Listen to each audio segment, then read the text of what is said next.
Maayong adlaw mga higala, adlaw karon nga Huwebes, Pitsa 16 sa bulan sa Mayo 2024. Tuguting ako doon ako'y pagbasahon nga mensahe sa pulong sa Dios na makita sa Mateo kapitulo 3 bersikulo 1 hangtod sa bersikulo 3 lamang. Mateo Kapitulo 3, versikulo 1 hangtod sa versikulo 3. Niadtong panahon na miadto si Juan nga magbubunyag dito sa dapit nga Awaaw, Saudia, ug nagwali nga nag-ingon, hinulsuli ug ibiyai ang inyong mga sala, kay hapit na maghari ang Dios. Si Juan mo ang gisgutan ni Propeta Isaiah sa iyang pag-ingon, may nagsinggit dito sa kamingawan. Andaman ninyo ang dalan alang sa Ginoo, himuang tulid ang iyang agianan. Ang Dios magapanalangin siyang pulong. Karon atong hisgutan ang mensahe sa panagna sa pag-abot sa Ginoo. Actually, si Juan nga magbubunyag agi background, anak na siya ni Zacarias o ni Elizabeth na makita sa Lucas. Nga diin sa diya nga gitag na ang pagkatao ni Juan nga magbunyag. Si Anghel Gabriel dito sa templo nagkikita kang Zacarias nga amahan og miingon nga dunay ang iyang asawa nga si Elizabeth manganak og batang lalaki ug ngalan siya Juan. Wala mo tuo si Zacarias tungod kay tigulang na si Elizabeth ug siya nagminupos na. Tungod ni anak na amang si Zacarias. No, ug naulian lang siya, nakasulti siya sa diyang natawo na si Juan nga magbubunyag. Kini si Juan magbubunyag ig-agaw gyapon ni Ginoong Hesus tungod kay si Elizabeth ug si Maria nga ina ni Jesus na nag-agaw.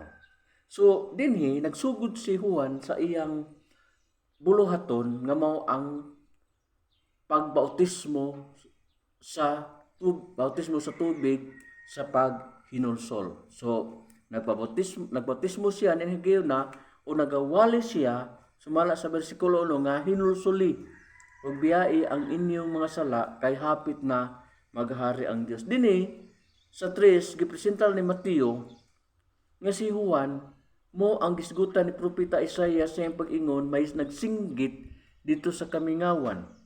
Andaman ninyo ang dalan alang sa Ginoo, himo ang tulhid ang iyang agianan. So sa aron makuha ginato ang background ini mao nga mensahe sa pulong. So atong ukban ang Isaias kapitulo 40 bersikulo 7 ngadto sa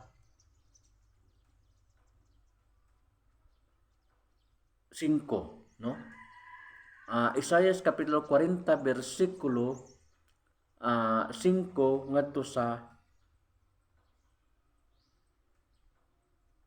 7. Nagaingon ang pulong sa Dios, no? Atong tan-awon.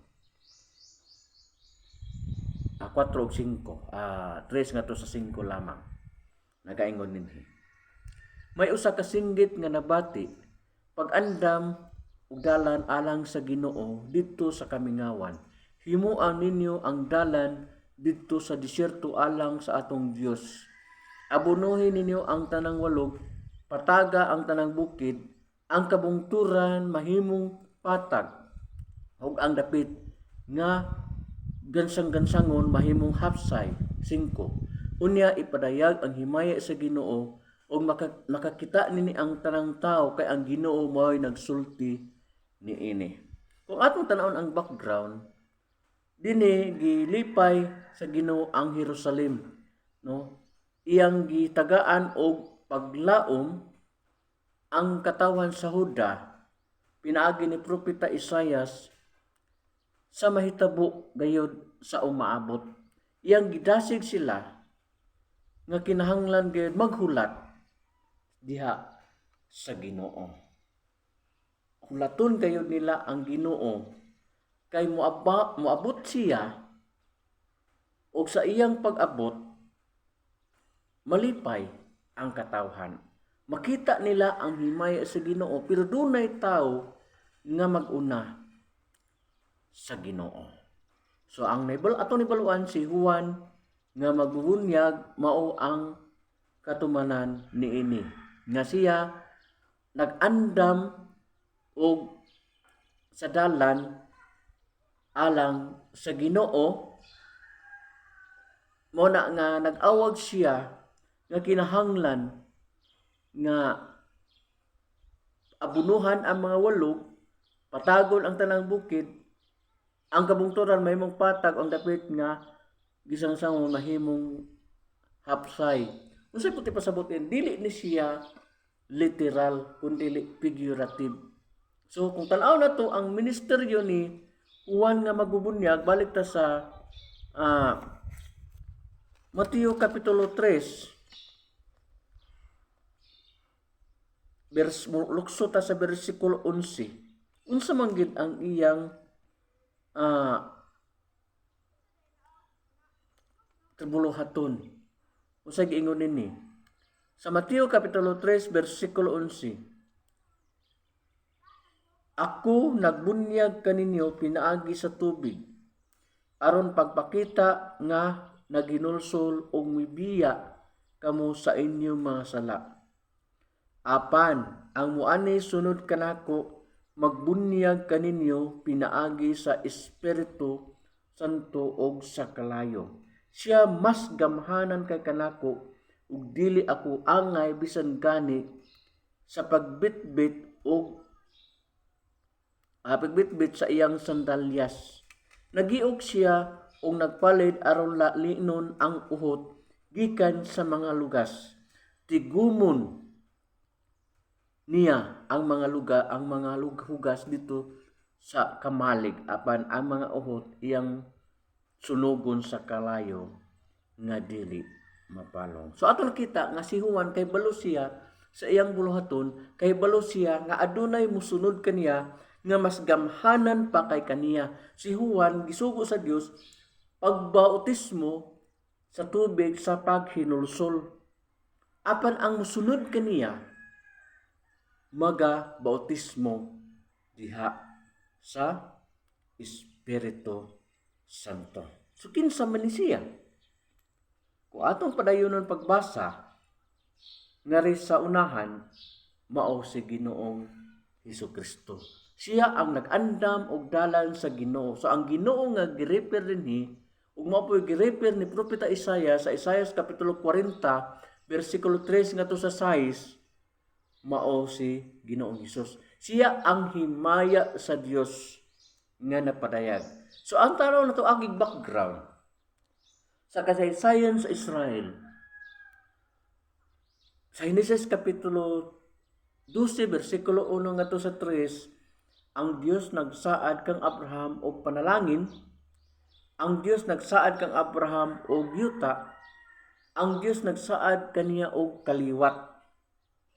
Og pinaagi sa iyang kaliwat, mapanalanginan ang kalibutan. Pinaagi kang Abraham og sa iyang kaliwat, mapanalanginan ang kalibutan.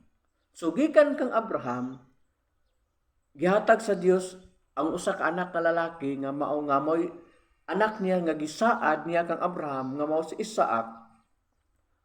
Og gisubli gyapon sa Ginoo ang maong panalangin ngadto kang Isaac, ang iyang saad. Unya, dunay duha ka anak lalaki si Isaac nga mao si Jacob ug si Esau. Si Jacob mao ang katumanan gyapon sa saad sa Dios ngadto kang Abraham, busa gisubli gyapon ang maong saad sa Dios ngadto kang Jacob. So Dios ni Abraham, Dios ni Isaac ug Dios ni Jacob nagsaad og panalangin, nagsaad og yuta, nagsaad og kaliwat. So tuod man dunay 12 ka mga anak nga lalaki si Jacob nga mao ang 12 ka patriarka sa Israel. So tuod man nahiadto sila sa Egypto, sulod sa 400 ka tuig nidaghan ang mga Israelita dito sa Egypto ug giulipon sila Sa ito hangtod nga gitawag sa Ginoo si Moises ug gipagawas sila dito sa Dios pinaagi kang Moises. Ug dito ilang gistablisar sa Ginoo ang sistema sa pagsimba, sistema sa mga sakripisyo, sistema sa mga halad ug unsa may giingon sa Ginoo ngadto sa katawan sa Israel. Sa Exodus kapitulo 19. Mura gini ang giingon sa Ginoo sa Israel. Exodus kapitulo 19 bersikulo 5 ug 6. Kung magmasinugtanon kamo kanako ug magtuman sa akong masugo, mahimo kamo nga pinili kong katawan, ako ang tig-iya sa tibok kalibutan ug kamo mo ang katawhan o ang gipili kong katawhan. Mahimo kamo usa ka nasod ug mag-alagad kam kanako ingon nga mapari, usa ka katawhan nga gikahin alang gayod kanako. Mao kini ang isulti sa mga Israelita. So mao na ang saad sa Ginoo. So dunay nahitabo nga kontrata tali sa Dios ug sa Israel nga kung ang Israel magmasinugtanon, mahimo silang pasandayong sa panalangin alang sa kalibutan, mahimong pinili nga katawhan. Apan unsa man ang kasaysayan sa Israel kung basahon nato gayud, sila nagmasupilon hangtod ni abot ang mga hari sa Israel, nabahin ang kingdom Israel o Huda. Mao gyapon nagmasupilon ang Dios. Aw nagmasupilon sila sa Dios ug wala sila mutuman sa wa sila magmatinumanon ngadto sa Dios. Muna nga nabihag sila. Ang Northern Kingdom nabihag sa Assyria, ang Southern Kingdom nabihag sa Babylonia. No? Apan, human sa 70 ka tuig babalik sa Dios ang Southern Kingdom, gitukod nila ang templo, gitukod nila ang sistema sa pagsimba, pero wala na ang Ark of Covenant, wala na ang himaya sa Dios. Apan sumala ni Hagyo, ni Sakares ug ni Malakias, nagsaad ang Dios nga mobalik siya. Og ang himaya sa Dios sa mao nga templo mas matahong pa kaysa templo ni Solomon. So ang katumanan niabot na. Mao na si Juan nga magbunyag nag-andam sa dalan alang sa Ginoo. Og si Ginoo Hesus siya ang katumanan gayud sa saad sa Dios ngadto kang Abraham. So diha kang Ginoo Hesus, ang Dios naghimo og usa ka katawhan nga mag-aalagad kaniya ingon nga labong pari, nga ingon nga pari balaan nga nasod. Mo na iyang gisaad diri sa 1 Pedro kapitulo 2 bersikulo 9 ug 10. 1 Pedro kapitulo 2 bersikulo 9 ug 10. Apan kamo mo ang piniling katawhan, ang mga harianong pari ug ang balaang nasod. Gikipili kamo sa Dios aron maiya, aron magmansangyaw sa mga kabulungang buhat sa Dios. Gitawag kamo niya gikan sa kanit ngadto sa iyang katingalahang kayag. Kaniadto dili kamo katawan sa Dios, apan karon katawan na kamo niya. Kaniadto wala maloy ang Dios kadinyo, apan gikaluy-an na kamo niya. So sa may atong himon aron kita, insa ning buhat igsoon aron ikaw mahimong kabahin sa katawan sa Dios. Buhaton simple lang, no? Nakita sa Juan kapitulo 1 bersikulo 12 ug 13, nagaingon dinhi. Apan katong midawat ug misalig kaniya, gihatagan niya sa katungod nga mahimo mga anak sa Dios. Mahimo sila mga anak sa Dios dili sa tawhanong paagi ug pagbuot. Ang Dios mismo mo ang naghimo kanilang iyang mga anak. Aron mahimo tag kabahin sa panimalay sa Dios, kabahin sa mga kaliwat sa Dios, mahimong kabahin sa panamalay sa Dios, kinahanglan dawaton og tuon si Ginoong Kristo. Ingon nga Ginoo manluwas aron mahimo kitang sakop sa pamilya sa Dios. Mahimo tang katumanan sa saad sa Dios ni Abraham nga mahimong sandayong sa panalangin ngadto sa tibuok kalibutan. Diha kag Kristo mahimo kitang pinili nga katawhan sa Dios. So ato siyang dawaton aron mahimo kitang isipon ta sa Dios nga iyang mga anak. Manginat ko kini pulong sa Dios makahatag og tinaw nga pagsabot sa mga. Daghang salamat.